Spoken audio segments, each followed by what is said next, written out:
this is going to be a very basic introduction to how C++ programs are laid out.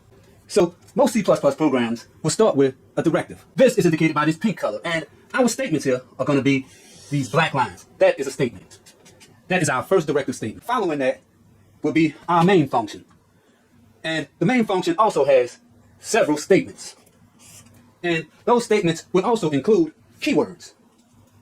And in most compilers, our keywords will show up as blue, depending on what compiler you decide to use. You might also decide to have a function in our program will also have keywords.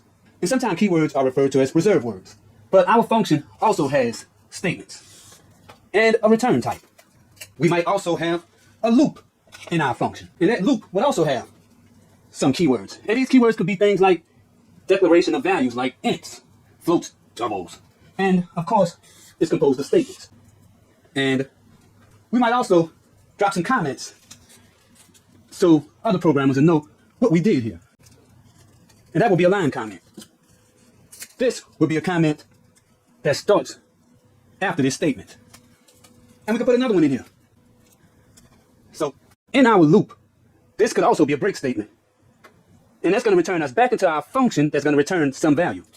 And back into our main function might be more statements until it finally ends with its own return value. We could also comment out our entire program by using one big comment. The compiler is going to ignore all of this. And now, when we get ready to build our program, we have to assume there's no errors, which is indicated by these red lines. So as a developer, most of the time you're going to be fixing these.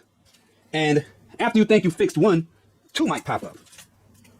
So let's assume we don't have any errors. And let's look back at our simplest program. This would be our main function. And this function will print the word hello world. So let's superimpose the code for hello world right in our colorful blocks. And this is what the actual code would look like in your compiler. So this is the Savage Scientist Ed. And if you want to see more programming content, check out my channel.